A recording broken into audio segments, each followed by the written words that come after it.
Hey folks, welcome back to the channel. I'm a little unsure if my internet connection is cooperating today, but I did want to talk about a few things going on in markets. Today, of course, was a mixed day, even though it started out really good.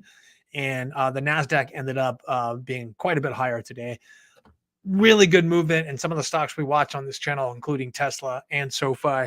Although, to be honest, guys, don't get too excited about the SoFi price bump today. We'll really know more once we see earnings come out. There was kind of an influential video put out that was featured on the Motley Fool, where it talked about SoFi kind of already being profitable. And honestly, guys, it's not profitable until it's really profitable, and that is still a ways off.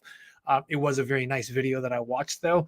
But like I said, don't get too excited about price movements today. A couple of other stocks were up big today, and really talking about Nvidia. Nvidia made a big move today, and there seems to be a bit of a rally building here. And this is actually kind of an important week to watch in markets. There's something called the first week phenomenon, or where the first full trading week of the year, meaning with the first full 5-day week of the year, if you have a positive return in that week, it's generally an indication that you're going to have a positive whole year. So let me see here. Do you think a 12% allocation in a single bank is a bad idea at the moment? So yes and no. Like I'm not a big fan of having more than 10% of your overall net worth or investment allocation in any single position, right? Unless it's a position like a diversified ETF or mutual fund or something like that. But I will say one thing about banks, that depending on the size of the bank, it really looks like things are very different going into this recession than they were the last recession. Capitalization rules are quite a bit different. Lending portfolios look vastly different than they did before. And a lot of the higher risk loans have actually been pushed off to things like fintechs. So we're looking like a lot of personal loans have been done in the fintech arena rather than in and personal lines of credit rather than with banks. And of course, real estate lending portfolios look vastly different than they did in 2008, 2009. So we're probably not looking at the giant wave of defaults, on real estate portfolios and all of the pressure on banks that we had during the last recession. And of course, and you can't really compare this recession to the last recession either. So, and Anthony Walker makes a good point here. It could be a rally, but I really don't care about rallies. And that's actually a really good attitude to have. And the reason that's a good attitude to have is that you're not in a sprint here, you're in a marathon. And that's what investing really is. And every marathon, you're going to have to cut back on how fast you're running at some point to conserve energy. And investing kind of works the same way. I generally talk about day-to-day movements in the market, but the reality is I actually don't really care about day-to-day movements in the market or even month-to-month movements. I probably check my investment accounts less than you do.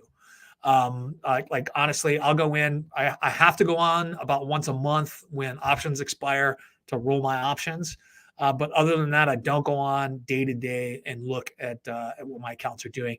I look at things when earnings come out or when we have bigger news regarding the economy. But a lot of times when I'm talking about news that affects the economy, sometimes I don't even check my account. So let me see here. Hey, Jason, do you think that DXY rallies tomorrow because of Powell's speech in Sweden that carries into tech and China stocks for this week, maybe into next? I don't want to make a prediction on day-to-day rallies on any particular stock or ETF at this point. I will say one thing. Thursday is probably going to be the big day. We have some positive indications when it comes to inflation at this point. And one of the big things is that short-term inflation expectations have really come down for the general public. But what happens if Thursday rolls around and we didn't see a further decline in inflation like we're really expecting to have happened through September, through December rather? And we are expecting that to happen through December, especially on the back of a 13% decline in fuel prices in that same time period. Now, most of the inflation measures they're looking at exclude the costs of food and fuel, but fuel affects the cost of everything else. So it's not really excluded from those indexes. So I think that we are looking at another slight decline in inflation. Probably not as big as the general public is expecting, something that's more in line with what economists are expecting, like a 0.1 or 0.2% decline in inflation, which is a good sign. I think that the debate right now that I'm hearing from a lot of people in the industry, whether or not the Federal Reserve is going to raise interest rates by 50 basis points or 25 basis points next month, and beginning in February, I think it's premature to talk about that at this point. I think that 50 basis points is probably still on the table, and that 25 basis points is possibly out of reach. Now, if we continue to see incrementally good news in that time period, it may be possible that we only see a quarter point in March, April, May, and then we don't see interest rates rising anymore. So, Bram, I always want to acknowledge you. Bram is one of my first subscribers, as well as one of my most loyal watchers here of my live streams. For the last couple of months, I've not only been doing live streams, but I've been mostly doing live streams, largely because it actually takes me a lot more time to put together a video because I stutter more doing the live streams and have to edit more, but it's kind of weird. So what I think is a company will have lower future earnings. I do too. For a couple of reasons, they're probably going to have lower future earnings.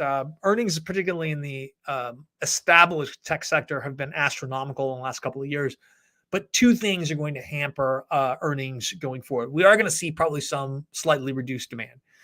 We're actually going to see reduced expenses as a lot of these big tech companies in particular are trimming the fat. And it's actually carrying over a little bit into the financial industry right now. I think Goldman Sachs just announced that they're going to get rid of about 6% of their employees, roughly 3,000 people at this point. But a lot of that is trimming the fat, guys. Particularly in the financial industry too. I bet we're going to see a lot of layoffs, and it's going to be a lot of people on the customer-facing end. It's not going to be guys who are doing compliance. It's not going to be guys who are doing like back office stuff. It's going to be customer-facing people that don't have $5-10 million under management. They're going to get let go at some point, and most of those people will actually be pushed out of the business entirely and looking for a new job. That happens every recession with the financial industry.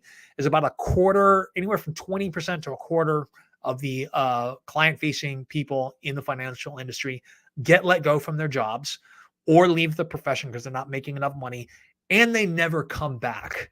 But that's okay because there's a fresh load of people who passed their Series 6, Series 7, and all that stuff right behind them in order to fill those positions. And that is just part of how the business works. I think one of the I think it was most acute in 1987 when that happened, that 6 months after the crash of 1987, which was a crash that only lasted for a few months, 25% of the entire financial industry was out of the business forever. So, but yeah, so I think financial company layoffs really aren't that alarming at this point. Even tech layoffs really aren't that alarming at this point, even though those are really high paying jobs. If you look at who's going to be laid off in the financial industry, you'll find that their average earnings are actually fairly low. The average earnings for a financial representative are, for like a bank representative or a Morgan Stanley representative or something like that, it's actually far lower than you think. And if you look at the average income for a financial advisor, it's probably lower than you think. You have a huge disparity between those that make a lot of money in the financial industry and those that struggle and don't make it. I think the overall failure rate over a 5-year period is close to close to the business failure rate of 80% or something like that. So I'm not concerned with that, even tech. I'm more concerned when we start seeing layoffs in manufacturing and we start seeing layoffs in other parts of the service economy, not necessarily those parts. So when you're taking a position in the company, how do you go about determining what you believe is a good entry point? Do you use technicals? Do you average in? I do not use technicals to buy into a stock. I almost never use technicals to buy into a stock because technical analysis, number one, there's a really rigorous debate on the academic side whether or not it actually does good over time at all. But particularly if you're a long-term investor, I don't think it's very useful. I think dollar cost averaging is probably the better way to go. At any point last year, any stock that I talked about, period, is a better buy today, right? Except for perhaps maybe some energy stocks, but at any point it was better. When I look at long-term investing, it kind of depends on which type of stock that I'm buying. I tend not to buy a lot of value stocks anymore because I already have enough of those in my portfolio. And but I am starting to add some dividend paying stocks, but not because they're paying a dividend, because overall return, total return in the next decade looks to be fairly good. Meaning I think that they're going to grow at a greater than 10% total on a total return basis over the next couple of years. And a lot of that is actually in defense stocks at this point. So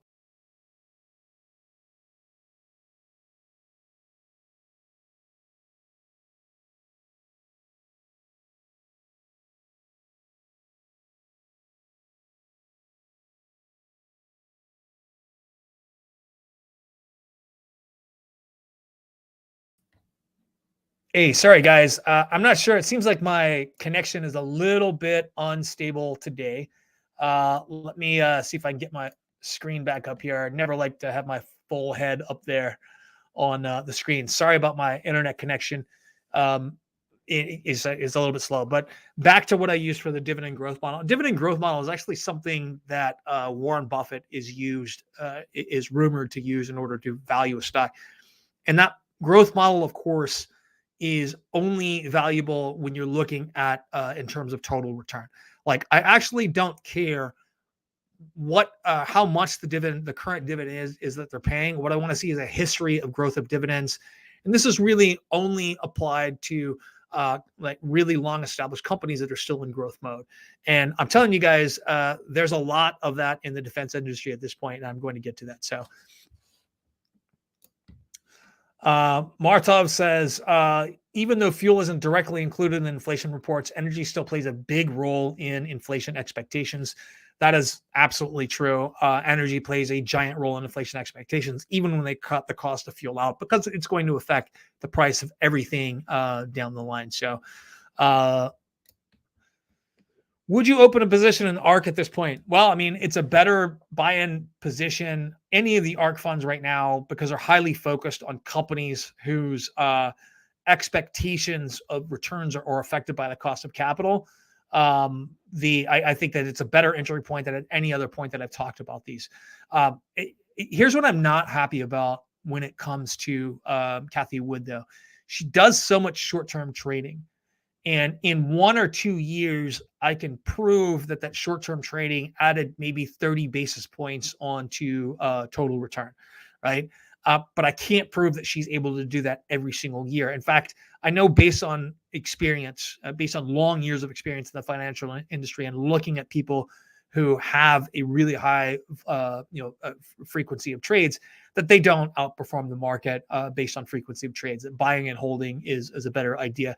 She's under a lot of pressure right now to make it look like she's doing something because it's an actively managed fund, but that doing something may not actually be beneficial for the ETF buyer in the long run. So I think that her long-term investment thesis is still very solid. I think that her short-term trading is probably not so much, and for that reason, I am avoiding I own a little bit of all of her funds, like at least 100 shares of every single one of the funds. Not every single one. The big four that were there a couple of years ago. Like I haven't invested in the space fund or anything like that. So, yeah.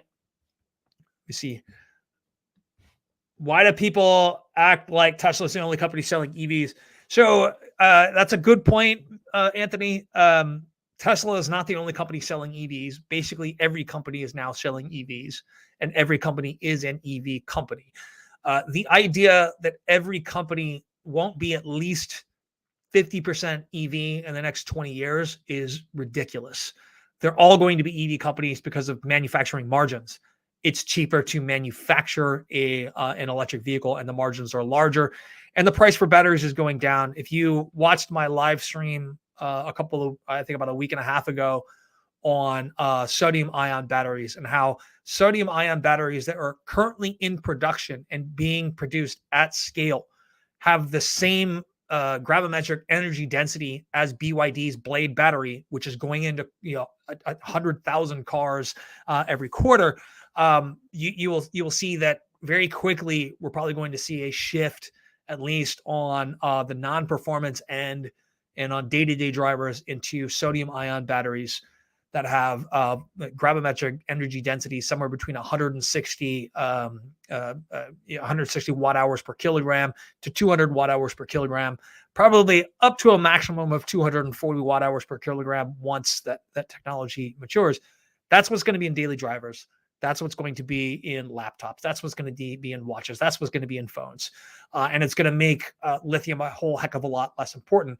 And if you don't know what CATL is doing with sodium ion batteries, you really should.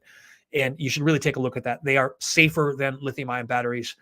They are they're probably an order of magnitude cheaper. But no, that's not right. They're about 10 times cheaper than producing a lithium battery at this point, and that's mainly based on the price of lithium. I think it was like $74,000 to $78,000 per metric ton in October for lithium, and anywhere from $3,000 to $9,000 per metric ton of the couple different types of sodium. Of sodium chemistries that you can easily refine and turn into what you need to put into a battery. And those processes already exist when it comes to sodium, especially the process we use for chloride production. We don't need anything special. We just need to scale up production of what we're already doing.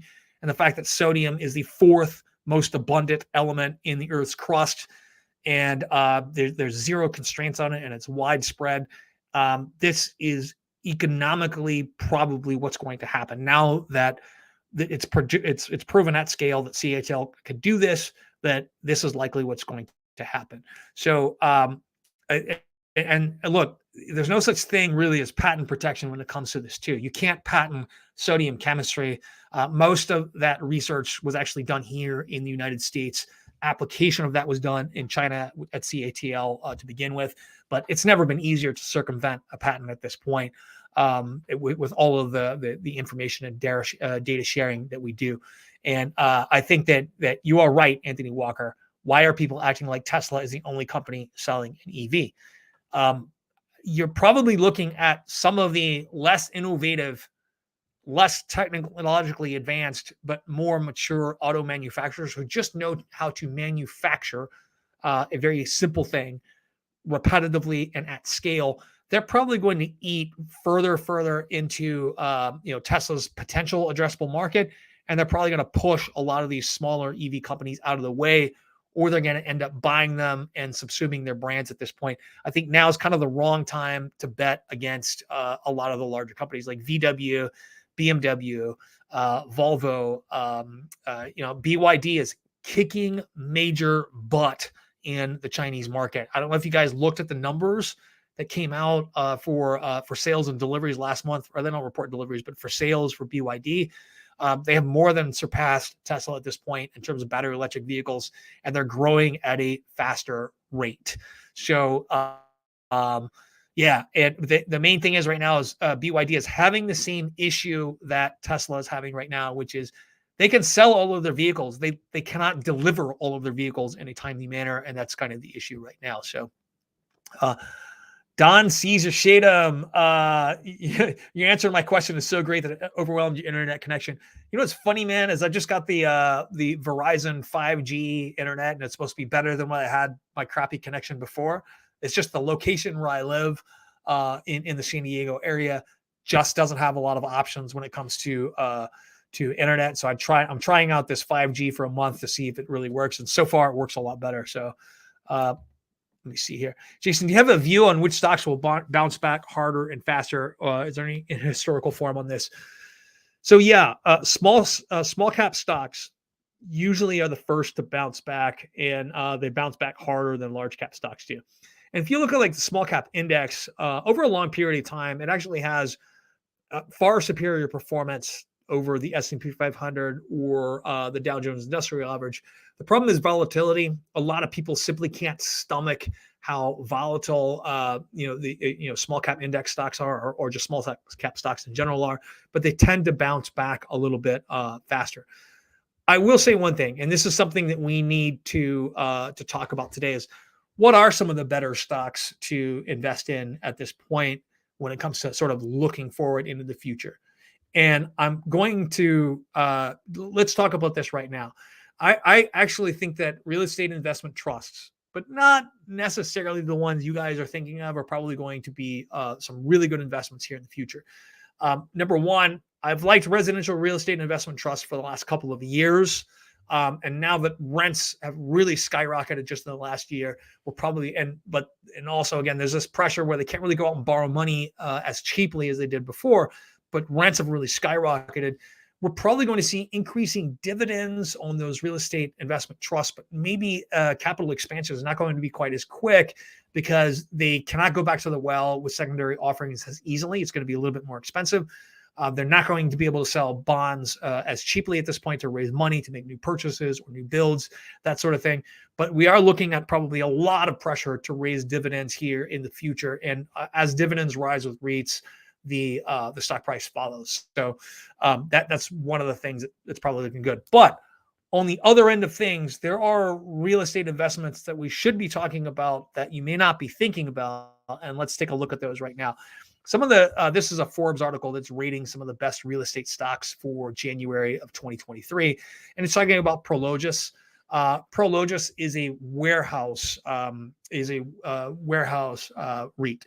So right now, this warehouse REIT has gotten a little bit beat down in the last couple of months, but its 5-year annualized return has been 14.4%.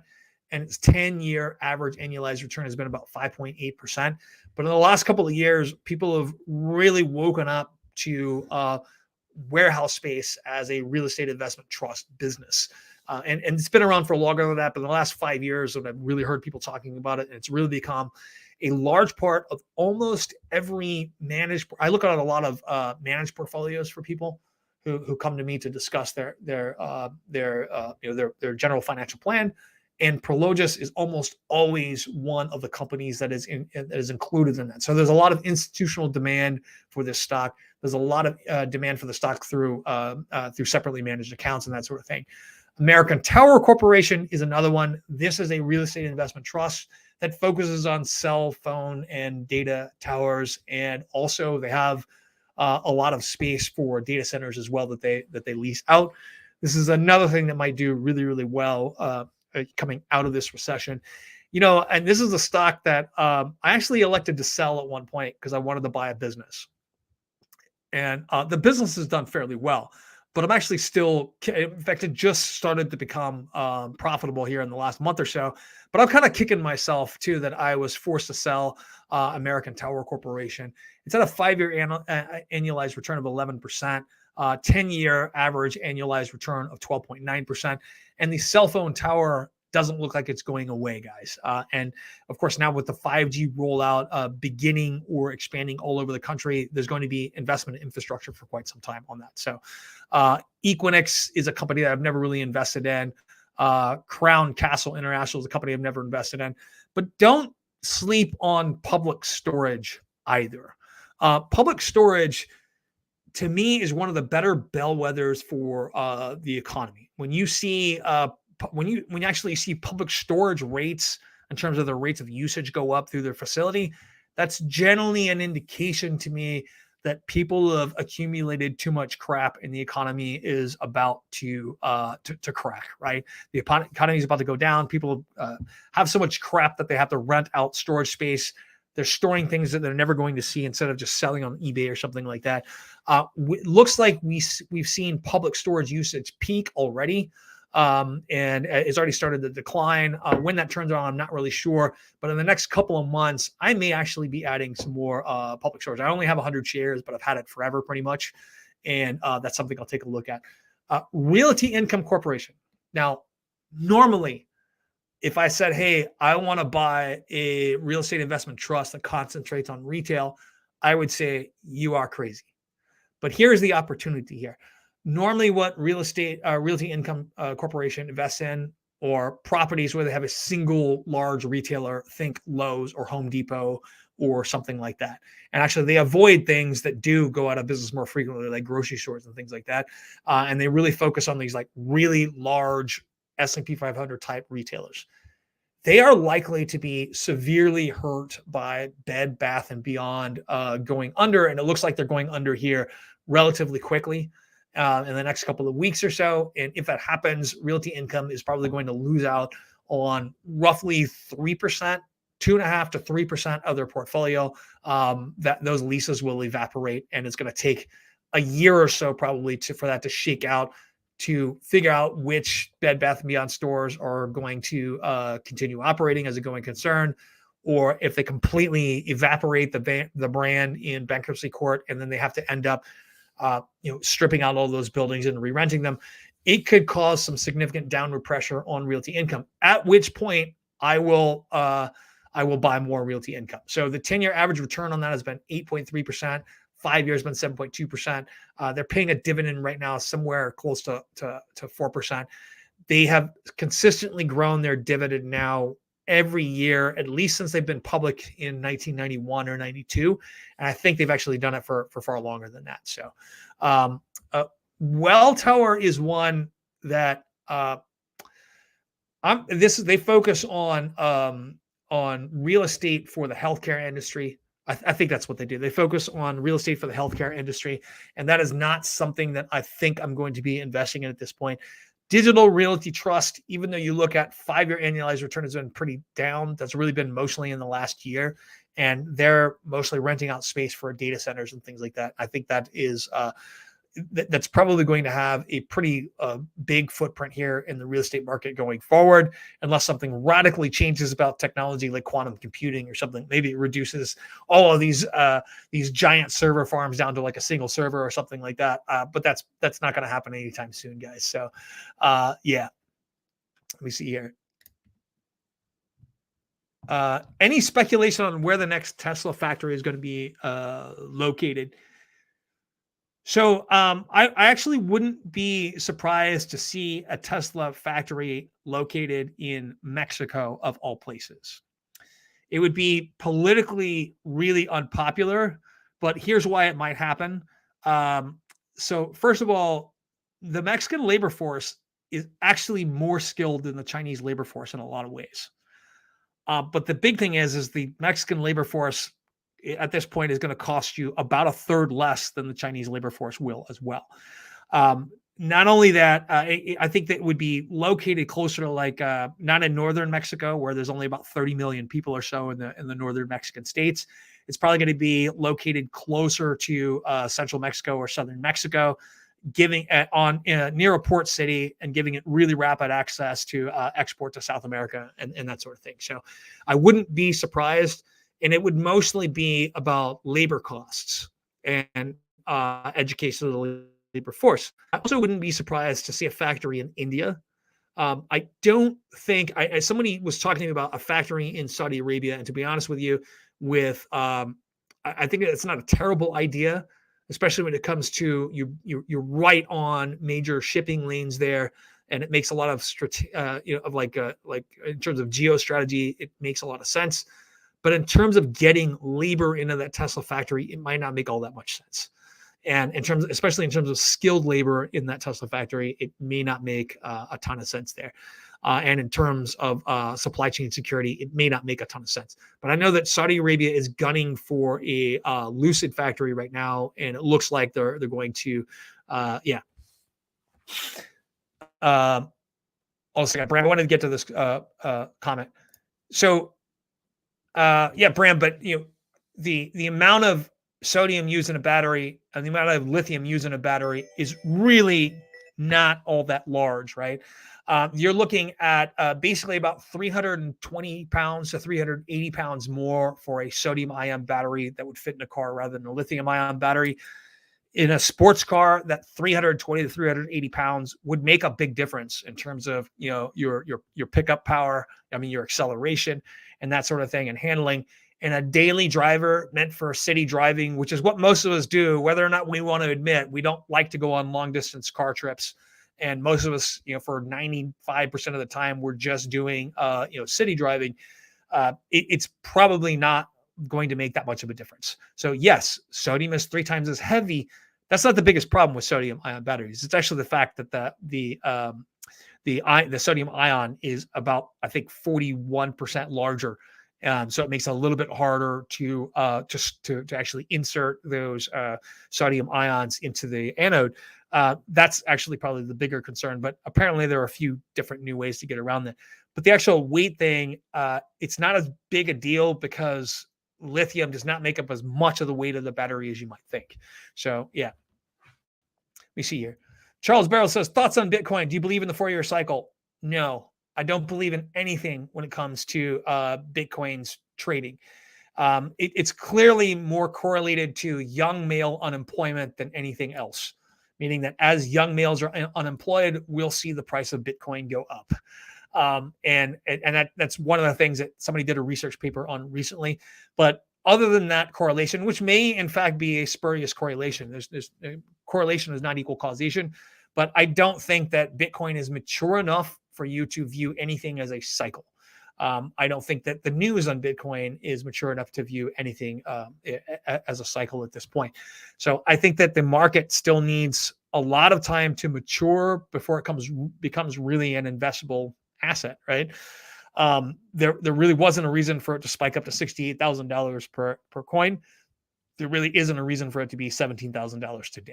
So I don't know what the actual intrinsic value of Bitcoin is. Just as much as I don't know what the actual intrinsic value of the American dollar is. The American dollar is backed entirely by faith. Bitcoin is backed entirely by faith at this point. And all of when you have something called Bitcoin that is endlessly you can endlessly fractionalize. The idea that you have a limited supply when you can endlessly fractionalize it out to, I don't know as many decimal points as you want. I don't think that these sort of anti-inflationary properties of it really matter as much as people think because of how you can endlessly fractionalize it. So no, I would be careful looking at trading strategies, looking at cycles, looking at any gimmicks or trading programs when it comes to Bitcoin. I'm not even saying buy and hold Bitcoin. I'm saying do it at your own risk. Like I own a little bit of Bitcoin.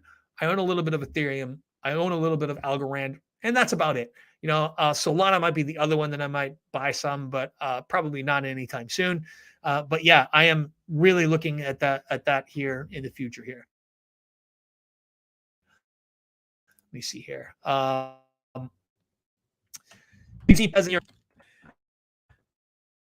So I don't see. I really don't see. Hold on a second here. Is PLD a long-term hold? So Prologis, yes, or Prologis, however you want to say it. I do see it as a 10-year hold. The trend for things on stop any is ever going to break, and I think that more and more businesses are going to be moving online. I think that the need for warehouse space is only going to grow. I think that we'll start using automation. That's one of the things that's going to Tesla Dish will help. Sorry guys, having connection problem again. Tesla will help, and I assume that you mean the Tesla's internet service.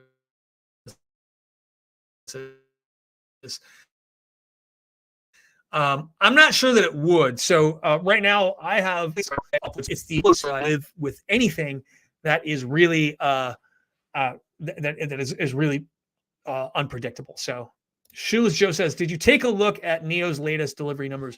I did take a look at NIO's latest delivery numbers, and I have to say they are encouraging. You guys link Winnie the Pooh. It's one of my favorite things. So I did take a look at NIO's latest delivery numbers. They look very good. I did look at Expon's latest delivery numbers. They look really not as good. And I will say that we really need to see how things are going to shake out now that many larger companies in China are starting to produce their own EVs, and a lot of Chinese brands are selling EVs that we aren't familiar with here in the West, but have a semi-loyal following in China. Now that they're starting to produce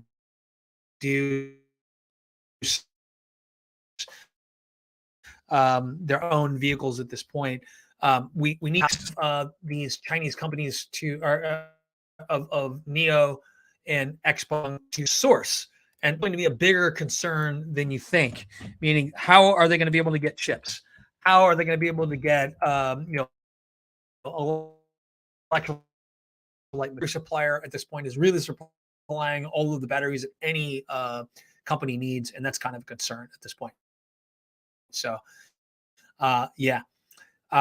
Look, guys, I think one of the big things here, looking at Prolix, guys, and when you're looking at any real estate investment trust, the number that you should not pay too much attention to is earnings per share, right? Largely because the rules for a real estate investment with corporate are distribute somewhere, I think, up to 90% of all of your earnings has to be basically distributed back to your shareholders, or you have to pay corporate taxes on those. And so right now, this is coming to you in the form of a dividend at 2.71%. And the dividend on this usually is between 2 and 2.71%, I think, would be kind of historically high. So they've typically grown their dividend over time as well. And as they grow their dividend, you see that reflected in the price. The 52 this has been from $98.03 to $174. I would say that $98 was a hell of a deal with this company, especially when you look at their history of dividend growth. And if I look at the 1 year number here, yeah, my connection is not fast enough to handle this today. But if I look at the 1 year number here, when it hit its peak of around $168 share here, I think that even in the 100, happy about that. So let me see here. Demo says Quantum Scape at $6. Yeah, I still don't like Quantum Scape at $6, especially when I'm looking at the lead time when it comes to solid state battery share, right? I'm certainly looking at the lead time when it comes to solid state batteries versus the economics of a sodium ion battery. I don't think that we're going to see QuantumScape in particular be a leader in solid state technology and batteries. I really don't. Largely because I'm just not convinced that they are going to overcome a bunch of technical issues when it comes to battery cycle longevity and when it comes to manufacturing these things at scale. I really just don't. I need more data in order to be convinced that that is going to happen. So since they were over $100 a share, I've been saying that people were crazy for trading QuantumScape at $100 a share when they haven't proven that they have the technology that they suggest that they have. They are definitely more careful at wording things than, say, Trevor Milton was at Nikola when it comes to their technological capability. They're not claiming the things that he claimed, but I don't believe that they have or can produce at scale what they say they can. And I'd say that 2020 is the earliest we're going to see them produce at scale. And it may be even longer than that before we see QuantumScape's technology in something like an EV battery. Yeah. So I think it's going to be a very, very long time. Let me see here. Yep. So sorry, guys. I don't know what to do about that. So one of the things I noticed when I'm looking at best industrial stocks, this is another list put out by Forbes. We want to take a look at best industrial stocks, and then I move on to the defense stocks. And the reason I'm going to move on to the defense stocks is because you're going to see that a lot of what is on Forbes' list of best industrial stocks for 2023 are also on other lists for the 11 best defense stocks. And let's talk about why defense stocks are probably going to do really, really well. And it really has to do with two things. Number one, the war in Ukraine has given us a lot of time to test out our technologies in the sort of continental engagement that we haven't had a chance to test out our technology with in a very, very long time. And the other thing is it has proven the not only just the inferiority of much of the Russian technologies out there, but the inferiority of the most advanced Russian technologies that are out there. And also the fact that Russia can claim to have whatever they have in terms of technologies. The problem is they can't produce it. We're not seeing T-14s on the battlefield because they don't have them. They've never produced enough to make them. They are waiting on those foreign orders in order to invest the money in the factories to build them. Why don't we see the Su-57 in battle? It's not because they're so afraid that they're going to get shot down by 30-year-old S-300 missiles. It's because they really only made like 14 of them, and maybe 4 of them are operational. Even the Su-35, the Felon that's out there, they don't have that many of those either. And it's because they wait for foreign countries to buy these, and then they invest the money to scale production. They deliver late. They're fine technologies for what they are. They're fine, and especially it's pretty good bang for your buck in a lot of ways. But the reality is, they're most advanced technologies. They cannot build them. They cannot build them because they have not invested in the supply chain to do so, which leads an opportunity for a lot of American defense companies to start making deals with people that we have not made deals in the past. Additionally, there's going to be a new wave of research and development dollars that are going into not just cyber warfare, but also the space industry and, of course, missile technology, drone technology, and a lot of different things. We're going to see sort of a renaissance, and not that we've ever seen we have not seen a decline in defense spending since immediately after the Cold War, where we did see kind of a 5-year period of decreased investment in the defense industry. But that's been over for a long time. But we're really probably going to see a shift of Defense Department dollars going more into research and development and technology, which in turn is going to spur manufacturing. We're looking at particularly all through the South, where a lot of politicians have been very good through the South about getting defense companies to build factories there. We're looking at manufacturing jobs probably increasing there. Raytheon probably being number one in that space there. Their 5-year annualized return has been negative 1.7%. 10-year annualized return has been 3.9%. That's total return. They do pay a dividend. I don't remember what it is at this point. Honeywell International, also a defense contractor. Government business is a huge part of their business. Lockheed Martin, of course, is another one. This is a list for just industrial stocks we're looking at. Caterpillar does more government and defense related business than you might think. They do a lot more than that. So let me see here. Boeing is so they made a pivot back in 2020 to really dedicate themselves to getting more of that government business out there in order to sort of smooth out the ups. And they did this before the pandemic in 2020. Actually, I think it was 2019 they did this, where they were really pivoting towards government businesses at this point and trying to grab as much as possible.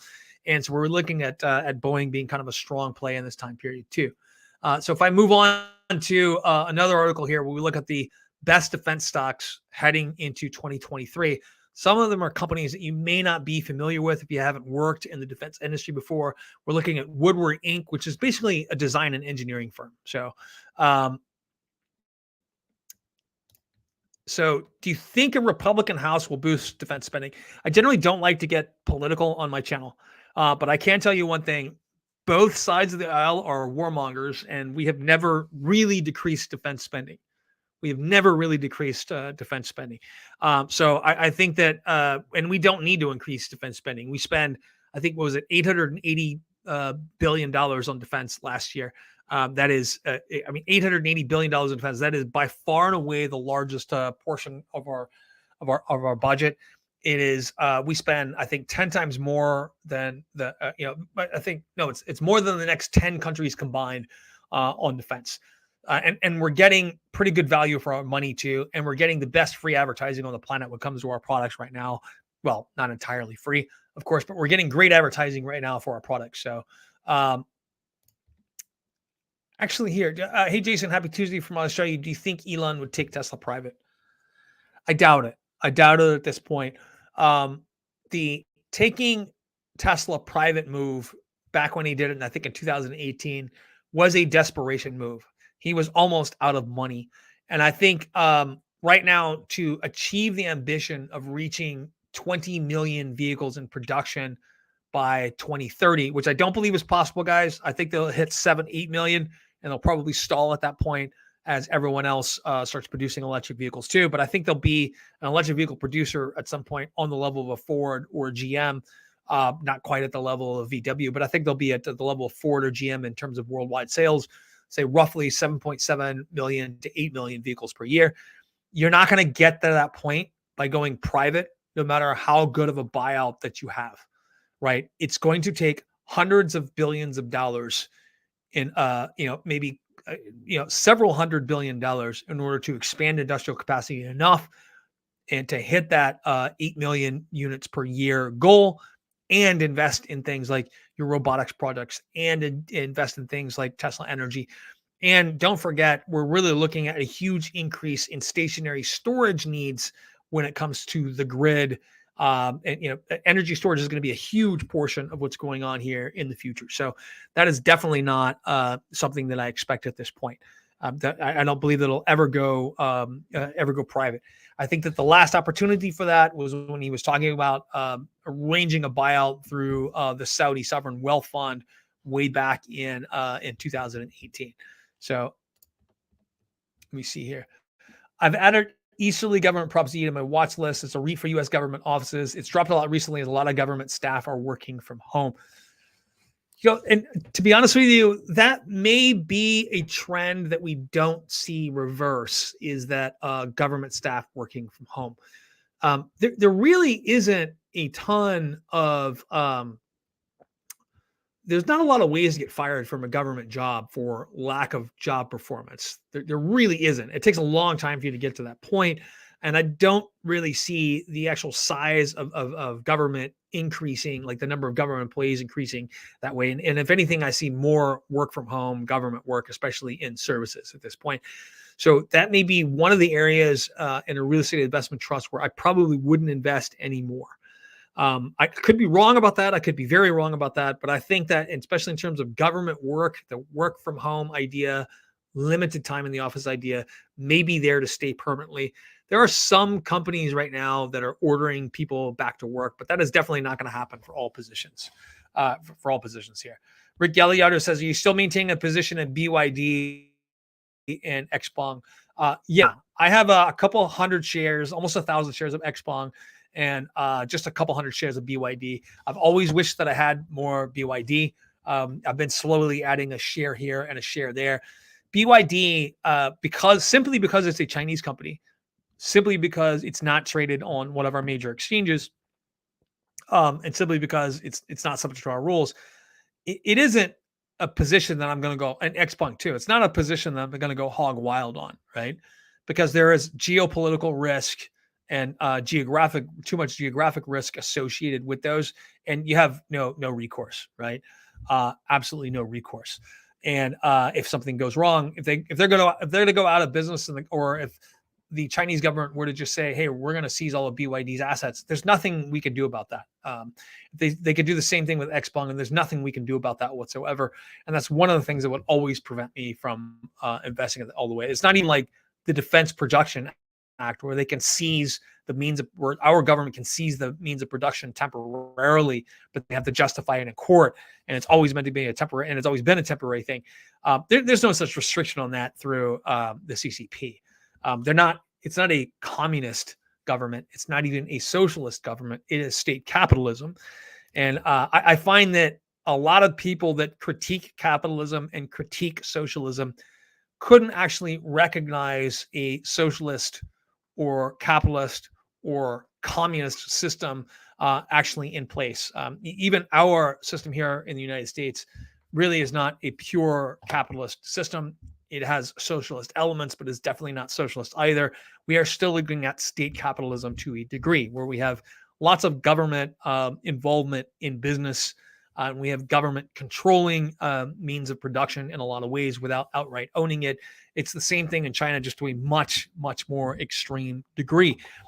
And I know that's going to offend some people, saying that but we are really, when you look at the data, the same in a lot of ways. The other thing that worries me about Chinese companies right now is that XPeng and BYD have got to find foreign buyers for their vehicles.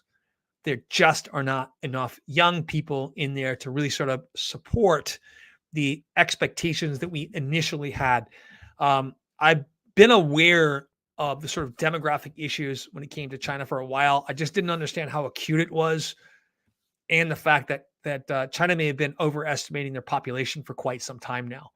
And so they may have been overestimating the population for quite some time, and they may already be missing about 100 million people who have been counted, double counted, or don't exist from their roles because they use a lot of estimation and don't do a ton of like full censuses out there.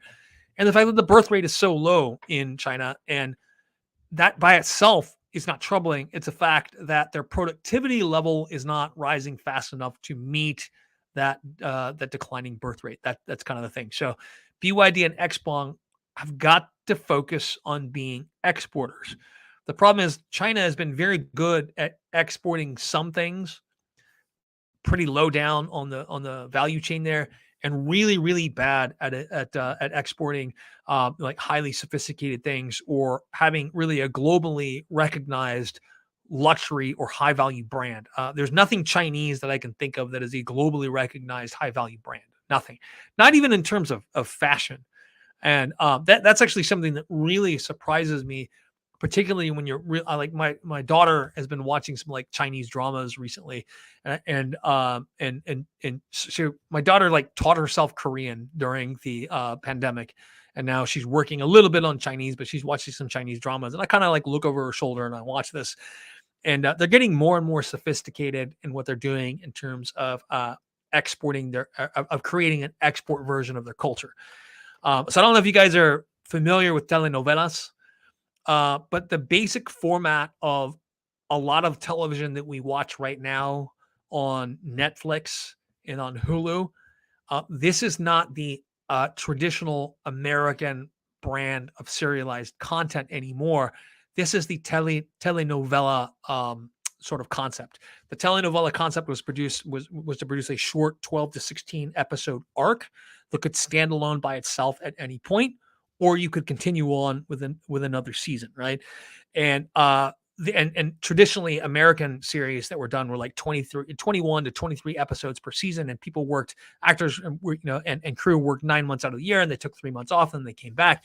It's kind of a grueling schedule, but it produced some of our longest running content. But then they figured out that dollar for dollar, what you're investing in versus the return of the telenovela model, that was better, and it allowed these actors as well and crew as well to take other jobs, and the time spent for everything involved with the telenovela style development, it was actually better. So this is the reason why everything comes out now with 10 or 12 episodes. It's because the lead time is shorter. You can stop production on a series that's not working if you're not getting the sort of sort of audiences that you want, and you can move on to your next project. And that's not going to end, folks. I don't think we're ever going back to the 21 to 24 episodes, actors working 9 months out of the year, crews working 9 months out of the year on a single series. The initial investment on that series is just too high when you look at the risk of failure compared to the telenovela model. And so we're looking at China right now really sort of mastering that telenovela model, which means that they're going to be able to export their culture just like Mexico did in like the 80s and 90s. If you went to the Arab world in the 80s, 90s, early 2000s, you could turn on the television there in Morocco or Libya or Egypt, and you would see telenovelas translated into Arabic, right? Or the Egyptian age of a golden age of culture was like the 1950s, early 1960s, where you saw Egyptian movies being watched all over the Middle East and Africa, even though the dialects are not mutually intelligible. People who speak Egyptian Arabic back then didn't necessarily, like Saudis could not necessarily understand Egyptians back in the day, But today, everyone in the Arab world understands Masri, or I'm sorry, the Egyptian dialect, because of the golden age of Egyptian cinema. And that really led for at least a brief period of time of Egypt being culturally preeminent in that world, exporting the culture, and it brought a lot of money in. We're looking at China really sort of being on the cusp of that right now. But are they going to be able to maintain that with a shrinking young population and an aging population? I just don't know that they will. And how is this going to translate in them sort of trying to move up that value chain to create, higher and higher value brands? They don't export anything right now that is seen as a high value brand. And this is my biggest concern with China and the success of their model. And they have stagnated to a degree in the last 3 years in particular. But really, if I'm honest with myself, I would say the last 6 years or so, manufacturing to a degree has stagnated. And really, since they haven't made that much in the way of technological advancements. So I kind of wasn't on the Peter Zeihan bandwagon when he first started talking about issues with China like 4 years ago. I've slowly been convinced, and that's the way I am, folks. You present me with a new idea, and I'm going to be unconvinced until the data starts rolling in. That's just the way my brain works. Don't get me started on something like all the Graham Hancock fans that are. If you guys don't know, I actually got a degree in archaeology too, and anthropological archaeology technically. So I get a lot of questions from my friends on Graham Hancock. Don't get me started on that. I'm unconvinced of things until I start to see the evidence. And once the evidence rolls in, I will change my mind. But until then, everyone will say I'm not being open minded. No, I'm being open minded. I just want actual evidence before I believe in something. And it's not belief in anything. I'm convinced by the weight of evidence. So, but yeah, and that's my thing with the whole idea that we had of the Chinese century, the Chinese economy, moving into preeminence. That could all be incorrect at this point. And I think that the productivity increase versus the population decline versus some challenges they have in energy markets. They cannot produce their own energy.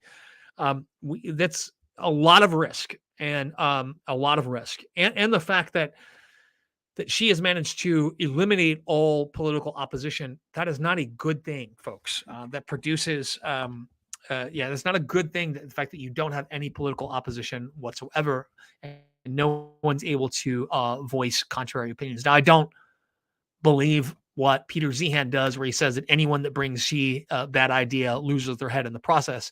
I don't necessarily think that is true.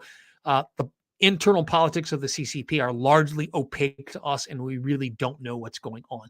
But yeah, I have a lot of concerns when it comes to China. So let's move on here. Hi, everyone. Is cash king at the moment? With inflation somewhere around 7%, cash is definitely not king.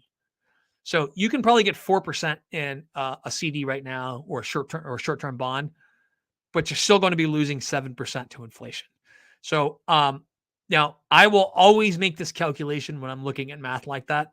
I would rather invest long-term in equities to beat inflation, to have a chance at beating inflation, and put it this way, when you get out to 5 years, you only have about a 20% chance that you will have lost money in that time period, or lost purchasing power in that time period. By the time you get out to 10 years, the chances of that are virtually nil. If you look at any 10-year rolling period, I think that in 94% of the time, you have a positive return in terms of not just positive return, but you maintain your purchasing power. If you took if we had inflation the same right now for 10 years and you put it in the CD for the next 10 years, you're still going to lose purchasing power. I don't think that cash is king at any moment, unless you just happen to be sitting on a wad of cash when the market crashes. But if you're sitting on cash right now, waiting for a market bottom, I don't know that we haven't already reached the market bottom. I called the market bottom on October 13th of 2022. So far, I think that is correct. I don't think it's gone lower than October 13th of 2022. Was it October 13th? I said it live on a live stream. It's out there forever, and the internet is forever. But I think I did call a bottom sometime around there, and and I think I was correct so far. But it had nothing to do with anything other than seeing the lowest level of investor sentiment than we had seen in more than a decade, knowing that when times look the darkest, or when there's the most amount of blood in the water, that's probably the time you should be buying. And I tried to buy when market was down. I probably bought a few things a little bit too high recently, including some additional Tesla shares, because I just didn't believe. I just Elon Musk needs to hire a publicist. Let's tell you that way. Tell you that much.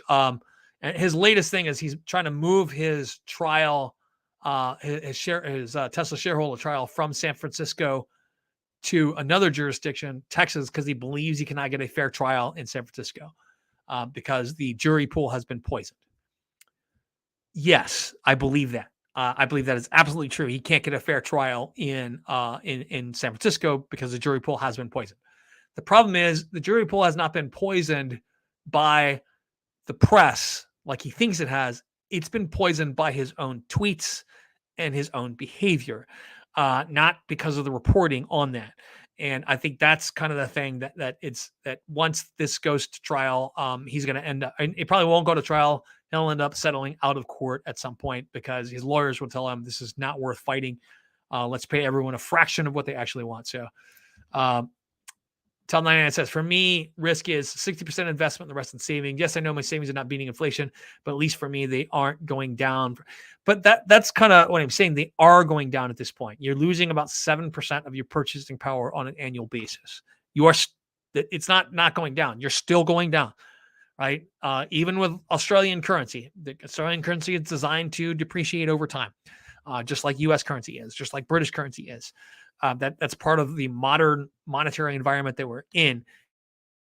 And right now, with inflation expectations beating whatever your central bank projections are, I would say not being invested is probably. And if you're really, really worried about beating inflation, or I'm sorry, about maintaining your purchasing power, there are some investments out there that I absolutely cannot stand. But you may want to consider using. And some of those are structured products that sort of give you the ability to keep up with the market, but then you have some security labor level associated with that. Generally, you don't outperform the 10-year. Generally, you don't outperform fixed income, but you at least have the chance to. Generally, your principal is protected, and you have a guaranteed minimum return on that. So that would probably be the best way to sort of like shoot it down the middle. And I don't know if these structured products are available where you are in Australia. I made a whole video talking about how much I hate these products. And these are called equity indexed annuities. I absolutely can't stand them.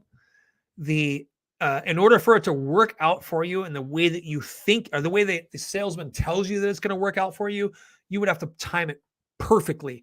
And the whole point of the business is not to time it perfectly. It really isn't. So, and that's the whole point of the equity index annuity, is not to time it perfectly. It's to sort of like shoot it down the middle. But the reality is you're not going to outperform stocks. You're probably not going to outperform a fixed income portfolio. You may get that minimum 2 or 3% return on there. And you're probably over a 10-year period hit about 5%. So yeah, we see here. Is it worth paying a 3% mortgage when inflation is 7%? So on a purely financial advisor, putting my financial advisor hat on, I would say that in 99% of the cases, the answer is going to be no. It's not worth paying down a 3% mortgage when inflation is at 7%. It really isn't. But I will also say that there are considerations beyond simple math when it comes to a mortgage. Peace of mind is priceless. When you have a property like a house that's completely paid off, that you live in, that you don't have a mortgage payment associated with it, the peace of mind is priceless. When you have a mortgage paid off on a rental property, and that rental property is now pure cash flow, even after all of your expenses, it's very hard to put a price on that. On a purely mathematical basis, I would say that no, it doesn't make a lot of sense to pay off a 3% mortgage when inflation is at 7%. It just doesn't. But there are other considerations, Chris. There's other considerations. Oh, wow. This is Shoeless Joe. This is something that I've actually been dying to talk about. Do you know about encephalitis lethargica? Encephalitis lethargica was a pandemic that occurred simultaneously with the flu. There are a lot of researchers who actually think it is simply an effect of the flu. There are some researchers that think it was an entirely different pandemic, but it affected about 1.5 million people worldwide. About 500,000 of them died. About 500,000 of them went catatonic, and about 500,000 of literally went catatonic. There was a movie called Lorenzo's Oil that was made. I think it had like Robin Williams in it, where these patients woke up after being in comas for like 30 years. Those were people, it was based on a true story, and those are people that had encephalitis lethargica. So out of the 500,000 or so survivors who didn't go catatonic, a very odd thing happened. There was a massive increase in the rate of psychopathy in people. There has been noted damage to the brainstem and areas that are associated with impulse control in the brain. And there are reports of masses of children attacking strangers in the street after being infected with encephalitis lethargica and recovering. The incidence of people who recovered from encephalitis lethargica who ended up becoming criminals of one sort or another, murderers, prostitution, drug users, and that was enormous. And so what I'm saying is the pandemic may have had a larger effect on the brain than we have begun to recognize.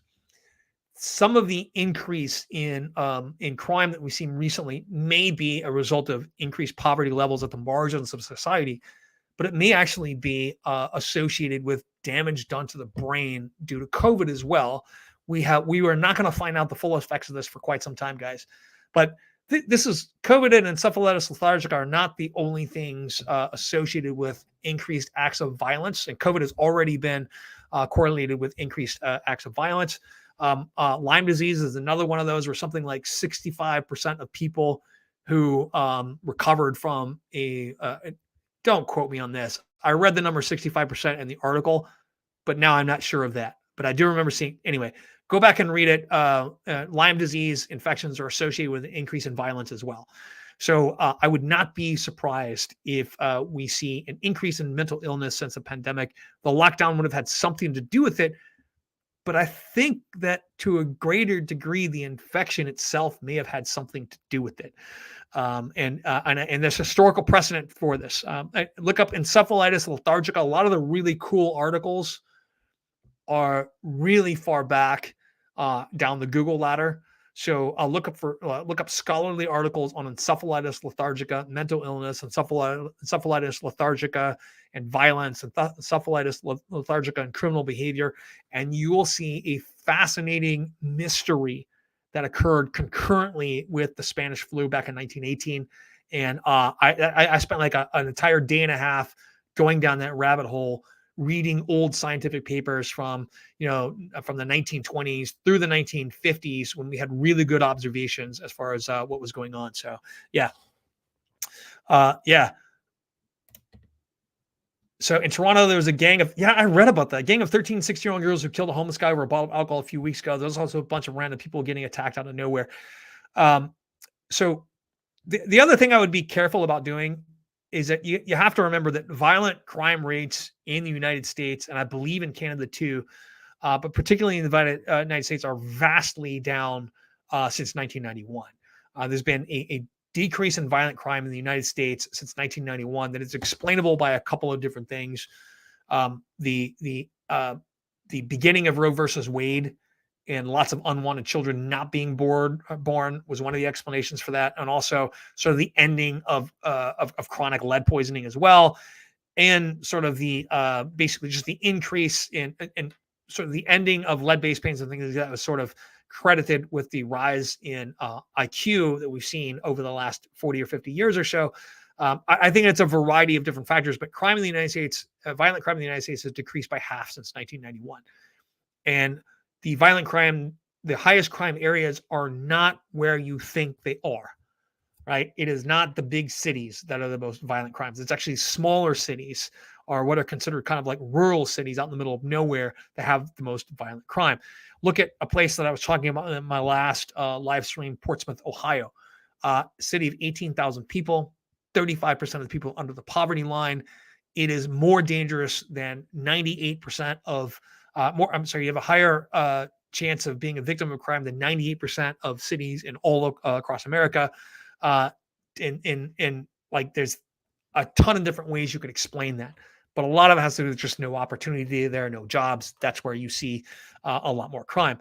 And that's another rabbit hole that I've gone down recently. But I do think that years from now, when we have the data coming in, that people are going to connect COVID with mental illness, because you get a disease that's a respiratory disease. It has a lot of vascular elements to it that haven't been well explained, accompanied with high fever, accompanied with all these neurological effects that we're seeing right now. I won't be surprised at all if a couple of years go down the road and we see this as something like encephalitis lethargica. So yeah. Let me see here. I deleted Elon on Twitter. There are just too many tweets, and honestly, I have not logged into my Twitter for years, and I'm a secondhand consumer of Twitter. I will read a tweet if it's in a news article. Otherwise, I won't read the tweet. I'll read a Twitter thread if it's in a news article. Otherwise, I'm not going to read it. The comments are just ridiculous. Or I'll watch a YouTube video of people reading mean tweets because it's just hilarious. But other than that, I'm a secondhand consumer of Twitter, and largely because the environment was toxic back when I was on it. It's still toxic now. If you guys look at the comments on my YouTube videos, I really don't delete anything. I have filters on there that filter out links and filter out sexual content. And other than that, nothing else is filtered. And you'll notice that I don't get that many comments on my videos, but it's almost all positive. And I don't know why that is, but that's the way it's always been for my channel. After the first 6 months or so, almost everything has been positive on my channel. I don't know why that's happening. I know some people that complain about YouTube comments and the social media negativity on YouTube. I don't get it on my channel. Maybe it's because I've only got 19,000 followers. I don't know. But yeah. Let me see. Something anyone could have predicted following a pandemic. Lockdowns, divorce rates are up. Yeah, you know what? Basically, that a lot of countries like the United States and Japan, I've actually seen they see a pretty large uptick in divorce rates right after retirement, right? That's when couples are like forced to spend time together. I think that a lot of these couples that got divorced during the pandemic lockdowns would have ended up getting divorced later on in life if they once they got into retirement and that sort of thing too. So I'm not sure that we see divorce rates up, or they're just shifted a little bit younger. And also, which that'll probably still cause an increase in divorce rates, because people who get divorced once will generally get married and divorced again, right? And it's like 60% of marriages fail, but 70% of first marriages last forever. So what does that mean? It means that 30% of people that are getting divorced the first time, they're getting divorced over and over and over again. And I think that we may have shifted divorces a little bit with the pandemic, and 20 years from now, when we look back at the numbers, I think what we're probably going to see is that people that were likely to get divorced anyway, those are the ones who got divorced prematurely during the pandemic lockdowns. Maybe they went on to get divorced again. I don't know. But divorce is a topic, man, that is very complex as well. And I'm not going to make I'm not going to take any like bold stance on divorce, man, because I've known people that I thought were the perfect couple ended up getting divorced. Let me see here. Shoeless just says, as a medic, America vaguely knows, seems to think there's an increase in serious mental disorders linked to the virus itself. Just anecdotally, I know a lot of people who seem to have been affected. I'm not making this comparison to encephalitis lethargica out of thin air. I think that and it's not just what I think. We are seeing neurological damage as a result of the infection. How it's categorized is there's no consensus in the medical field, or at least in the medical scientific literature, on how to characterize this. There's no consensus on that. But I didn't pull that out of nowhere. I saw that because of the number of papers that came out describing neurological traumas after having a COVID infection. Even COVID infections that on the surface didn't seem that serious, people have had serious neurological traumas because of that. So I think that as a medic, if your friend who's a medic, I would point him to the literature on encephalitis lethargica. And like I said, you have to look at articles associated with encephalitis lethargica and mental illness, criminal behavior, and that sort of thing. The links are buried under all the stuff about the encephalitis lethargica catatonia, but there was a real concern back in the day that people that survived encephalitis lethargica were all psychopaths. And it wasn't all of them, of course, but that was a real concern for a lot of people there. And a lot of people were ashamed of survivors of encephalitis lethargica. A lot of families were, and they kind of hid those people. But that may have been, in large part responsible for the wave of violence that we saw, not in association with the Great Depression, which occurred right after, a decade after the 1918 flu. That's when a lot of those children who were infected suddenly became 18-year-old adults who were big enough and strong enough to commit violent crimes. In conjunction with a depression, we may never know the real answer to that, but the idea that a virus can cause people to be more violent, or a bacterial infection can cause people to be more violent, that seems to be fairly well established in the medical community and has been noted at least since the late 1800s, when it came to rabies, right? That infection with a virus can make you more violent, right? So it's not out of the question. And I know that it's not out of the question that even diseases that we don't think of as having a mental effect could possibly do so. Definitely not. Yeah.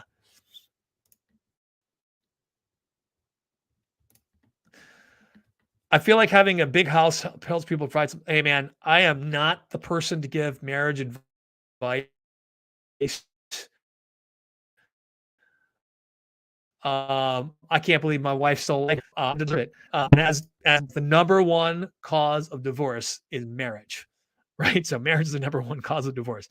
Yeah. So I'm not giving anyone marriage advice here. I don't know what it is. So, oh man, don't tempt me with a good time, Chris. Maybe a zombie future isn't so unrealistic. Don't tempt me with a good time, Chris. I was really disappointed when COVID came out and it looked like the least fun apocalypse, most boring apocalypse on the planet. So, but yes, don't tempt me with a good time, please. I'm all prepared for a zombie apocalypse, by the way. I've got a game plan for it. I've got my zombie apocalypse crew. We've had many discussions over drinks over this, and we have a plan to survive. And not just a plan to survive, but to thrive and have a good time. Yeah, but it just showed you that's Generation X. If you're a Generation X male, I bet you have a zombie apocalypse plan. I bet you do. And it just became a topic of conversation among young men and women who are interested in zombie movies and things like that. And we've all got a plan, guys. But okay, so we went from talking about short-term inflation to this week's economic data coming out to real estate investment stocks of January, industrial stocks, defense stocks, and we ended up on the zombie apocalypse and encephalitis lethargica. Once again, we have a conversation that I have no control over, guys. I've gone a little bit longer than I normally go because I'm having a lot of fun talking about encephalitis lethargica. Thanks for pushing me in that direction, Shoeless Joe. Have your friend look that up. It was a pandemic that was concurrent with the 1918 flu. And there is it's not out of the question that it was a symptom of the Spanish flu, right? It's not out of the question that the encephalitis lethargica was simply a symptom of the Spanish flu, although we still have cases occurring today every once in a while that are classified as encephalitis lethargica. So it may be just a suitably rare symptom of any viral infection that crosses the blood-brain barrier.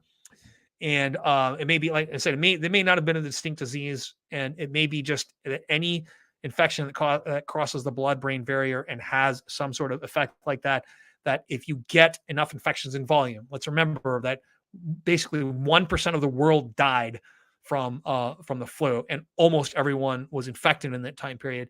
It may be that you just have enough volume of infections that you're going to have that effect be really, really noticeable. And this time around, too, we've had that volume of infections, a greater volume of infections than the 1918 flu. And it may be that we begin to see a neurological impact going forward. Viruses are fascinating. And I encourage you guys to listen to the whole virology series of a professor called Vincent Racaniello. Vincent Racaniello. He has like a series of 50 lectures online. It is literally Virology 101. Each lecture is about an hour to 2 hours long. And I encourage you guys to listen to that. I started listening to that during the latter portion of the pandemic is when he sort of published all that. It's a full college course on virology. Most of you who have a high school or can at least remember high school biology, you will be able to understand him. He explains things really, really well. And I would follow along. Like I listen to it when I'm on my walks, and because I do a lot of walking or I used to do a lot of. I need to get back into that. It's been too cold lately to walk, even in San Diego. No, that's just an excuse. I need to get up off my butt and do some more walking. But yeah, Vincent Racaniello, he has an entire biology course online. Very fascinating. A lot of the stuff I had already covered at university years before. It was a great refresher for me. But I would say a good third of that was stuff that blew my mind in there that had been new discoveries since I was at university and took the only virology course I'd ever took. But yeah, I would recommend that. And I'll post the first lecture of that series in the YouTube community, and you guys can check that out. And I'll find a couple articles on encephalitis lethargica. So yeah, but I'm going to point you guys to experts rather than kind of discuss this kind of off the cuff. Anyway, thank you guys for watching again. Always have the wildest conversations on my live streams. And I will see you guys on Thursday. And hopefully we have a little bit more economic news. Today was kind of a not very newsworthy day. Yeah, anyway, I'll talk to you guys later. Thank you very much for attending.